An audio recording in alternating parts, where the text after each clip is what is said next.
Video বানাই, তোমরা সবাই দেখো, কিন্তু কেউ লাইক সাবস্ক্রাইব করো না। প্লিজ একটা সাবস্ক্রাইব করে দাও বন্ধু। দেখ ভাই মদন, আর কোনো বাওয়াল করিস না। তোর একার জন্য সবাই না খেতে পেয়ে মরবে। এই কি স্কুলে কি তুই আর আমি একা পড়ি? আরও অনেক বাচ্চা পড়ে, গরিব মানুষ অনেকেই। যাও বা দুটো ডাল ভাত পাচ্ছে, তাও পাবে না। ওপর থেকে না আকাশ থেকে লোক আসবে, ওদের কিচ্ছু বলার দরকার নেই। সবই তো বুঝিস, দিনকাল খুবই খারাপ। সব আছে খাওয়ার ধান্দায়, যাই পাই তাই খাই। ঝামেলা করে আর কি হবে বন্ধু বল? দেখ মদন, ফেলু কিন্তু সবসময় মজা করে, কিন্তু আজ ওর কথাগুলো শুনে মনে হচ্ছে ও খুব ভালো কথাই বলেছে। তুই আর ঝামেলা করিস না, যা দিচ্ছে তাই খা, ঠিক আছে? আমি তোদের মতো অত ভালো মানুষ সাজতে পারবো না। মনে এক, মুখে এক, আমার ওসব আসবে না। আমার ভাই ভালো ভালো খাবার চাই। আমি মনে করি, আমি যদি বলি, আমি যদি প্রতিবাদ করি, তাহলে সবাই হয়তো খাবারটা ভালো ভালো পাবে। তাহলে আমি যদি কিছু না বলি, তাহলে এই ডাল ভাতই কপালে জুটবে। তোরা চুপ করে থাক। ওপর থেকে লোক আসলে আমি তো অবশ্যই বলবো। এখন চুপ কর, ম্যাডাম আসছে। হ্যালো স্টুডেন্ট, কেমন আছো তোমরা?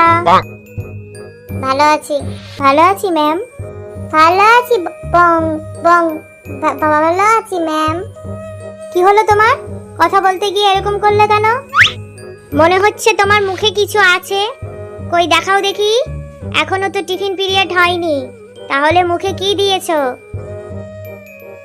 হ্যাঁ ম্যাডাম, টিফিনের ঘন্টা পড়েনি ঠিকই, কিন্তু টিফিনের সময় হলেই যে আমার টিফিন খেতে হবে তার তো কোনো নিয়ম নেই। আমার শরীরের নিজের কিছু নির্দিষ্ট নিয়ম আছে। আমার এখন খিদে পেয়েছে, তাহলে আমি কি করব? যদি আমি না খাই আর মাথা ঘুরে পড়ে যাই, তখন তো আমি ক্লাসই করতে পারবো না। আর ক্লাস না করতে পারলে বড়ও হতে পারবো না, চাকরি বাকরিও তো পাবো না ম্যাডাম।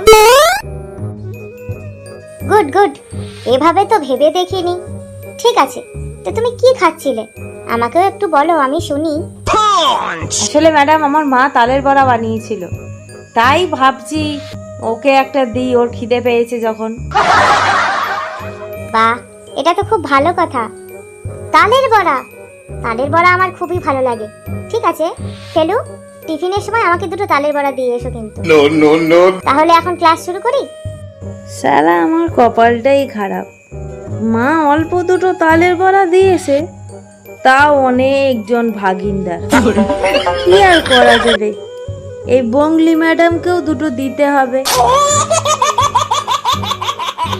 আচ্ছা দেখি, কে বলতে পারো বাংলা মানে কি? আমি বলছি ম্যাডাম, বাংলা মানে হচ্ছে খুবই সোজাসুজি, খোলাখুলি কথা, বাংলা কথা, যেটা আমরা সবসময় বলি। এই, তোরা দেখছি বাড়িতে একদমই পড়াশোনা করিস না, সারাটা দিন করিস কি তোরা? তা অনেক কিছু করি ম্যাডাম। এই যেমন ধরুন, লাদেন কাকুর পদে কাঠি দিয়ে খোঁচা দেই, কানাই কাকুর আম চুরি করি, পল্টু কাকুর ধান গাছ ভেঙে দিই, মিঠুন কাকুর দোকানে লাড্ডু নিয়ে পালাই। এগুলো কিন্তু বেশ মজার, ভালোই লাগে বল? হ্যাঁ ম্যাডাম, খুবই ভালো লাগে। আপনি 32 পাটি দাঁত বের করেছেন মানেই আমার মাথায় আজকে তাল পড়বে। ওঠ বলছি, উঠে দাঁড়া, কান ধরে দাঁড়া। এটাই হবে। এই ফেলু, বলতো কবি রবীন্দ্রনাথ ঠাকুরের দুটি কবিতার নাম। কি যে বলেন ম্যাডাম, কবি রবীন্দ্রনাথ ঠাকুরের মতো একজন মহান কবি, বিশ্বকবি, তাকে আমি তো দূরে যাক, আমার বাবা মাও কোনোদিন চোখে দেখেননি, তাহলে তার কবিতা কি করে বলবো আমি? উফ বাবা, এদের ক্লাস নিতে আসলে আমি পাগল হয়ে যাই একদম। সামনে স্বাধীনতা দিবস, এখনো যদি তোরা কবি রবীন্দ্রনাথ ঠাকুর সম্পর্কে না জানিস, তাহলে তোরা কি বলবি? তোদের থেকে তো আমাদের পাশের স্কুল এগিয়ে যাবে, আমরা কি মুখ দেখাতে পারবো বল? সে যা হোক একটা বলে দেবো, ও নিয়ে আপনি চাপ নেবেন না। স্টেজে উঠলে আমরা একদম রিয়েল হিরো হয়ে যাবো ম্যাডাম। এই ফেলু, কর্মকার বানান কর তো দেখি। ইরি বাবা, এ আপনি কি শক্ত বানান দিলেন ম্যাডাম, এ তো লোহার থেকেও শক্ত। আমি তো দূরে যাক, আমার ক্লাস তো দূরে যাক, আমার প্রাইভেট মাস্টারও তো এই বানান করতে পারবে না।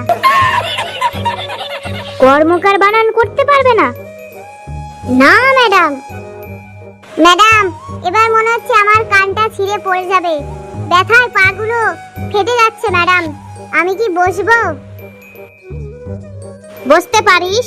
আমার একটা প্রশ্নের উত্তর দে দেখি।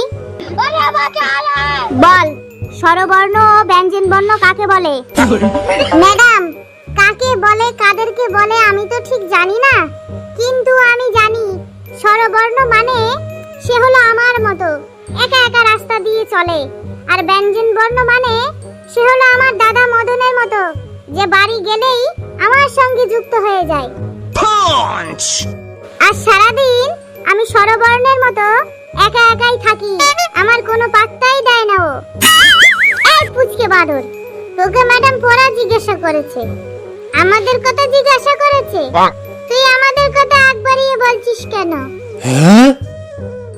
এই ধেরে ইঁদুর, আমি আমাদের কথা বলিনি, আমি পড়াই বলেছি ম্যাডামকে। এলাকা বলতো, আম বড় না আমরা বড়?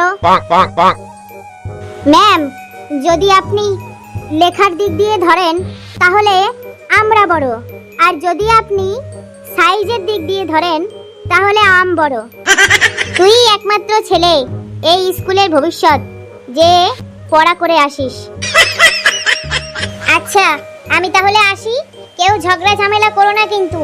এরপর তোমাদের ইতিহাস স্যার আসবে, সবাই ভালো করে মন দিয়ে পড়াশোনাটা করো।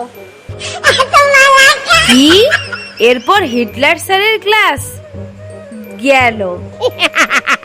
শোন, আমি না ঘুমাবো, তোরা স্যারকে বলবি ওর শরীর খারাপ করছে, ওর পেটে ব্যথা করছে, আর তা যদি তোরা না বলেছিস আমি তো মার খাবই, তোরাও মার খাবি, মনে রাখিস। মুখটা খারাপ হয়ে গেছে, একটু গান করো না দেখি, মুখটা ভালো করি। নে, আমিই করছি। দিল ডুবা তেরি আঁখোं में दिल डूबा। এই আস্তে আস্তে গান কর, স্যার আসলে কিন্তু মাথায় গাঁটটা মারবে। A few moments later. তুই একটু ন্যাকামিটা কম কর, তুই আমাদের বন্ধু না, তুই আমাদের শত্রু। তুই রোজ রোজ পড়া করে আসিস, তোকে কে মাথার দিব্যি দিয়েছে? হ্যাঁ, রোজ রোজ পড়া করে আসিস আমাদেরকে কথা শোনানোর জন্য, তাই না? দেখ, আমি পড়া করে আসি আমার মায়ের ভয়তে, তোদেরকে কথা শোনানোর জন্য নয়। তোর মা যদি খুব রাগী হয় তাহলে আমাদের মাও 3 গুণ রাগী। তাই বলে কি বই পড়তে হবে নাকি? আমরা বই নিয়ে ঘুমাই, তারপরে মা এসে আমাদের উদ্মা কেলায়, তারপরেও ঘুমাই, পড়া করি না। তুই এত কথা শুনিস কেন? হ্যাঁ, কোথায় একটা শুনেছি জানিস তো, বন্ধু বন্ধু তালে রাটি, বন্ধুর পোঙায় হুড়কোড়াটি। তা তোরাই এই কাজটা করছিস আমার সাথে। তোরা আমাদের ভালো বুদ্ধি দিবি কি আমারে আরো বদ বুদ্ধি দিচ্ছিস? দাঁড়া না, আজ যে স্যার আসুক তোদের সব কটার কথা বলবো। দেখ ভাই মদন, ওর সাথে বেশি কথা বলিস না, তাহলে কিন্তু হিতের বিপরীতই হবে। হ্যাঁ, আর এত পড়াশোনা করে কি হবে? সেই তো বাবার সঙ্গে মাঠে যেতে হবে, না হলে মায়ের সঙ্গে ইট ভাটায় গিয়ে ইট কাটতে হবে। চাকরি বাকরি তো হবে না, তো এত পড়াশোনা করে কি বা করব বল? Oh my god. আর এমনিতেও পড়াশোনা করলেও পাস, না করলেও পাস, পাস তো করেই যাব, ফেল তো আর করব না, আর একই ক্লাসেও আর থাকতে হবে না। তাহলে অত চিন্তা করে টেনশন নিয়ে লাভ কি? কাগজে লিখলেও পাস, না লিখলেও নাম্বার। দেখ না, এই গত মাসে আমাদের যে অঙ্ক পরীক্ষাটা হয়েছিল না, সেই অঙ্ক পরীক্ষায় প্রশ্নগুলোই আমি খাতায় লিখে দিয়েছি, একটাও অঙ্ক করিনি। কি করে করব? অঙ্ক পড়িনি, বাড়িতেও করিনি, তাহলে আমি অঙ্কটা করব কোথা থেকে? কিন্তু তারপরেও আমি 20-তে 11 পেয়েছি। এখন আমার প্রশ্ন একটাই, এই 11 নম্বর আমি কোথা থেকে পেলাম বলতো? আমি তো খাতায় কিছুই লিখিনি। ওই যে প্রশ্নগুলো কষ্ট করে লিখে দিয়েছিলি, তার জন্য নাম্বার পেয়েছিস। বুঝলি? এই আমি কি তোর সাথে কথা বলছি? তুই আমার সাথে সেদে সেদে কেন কথা বলিস বলতো?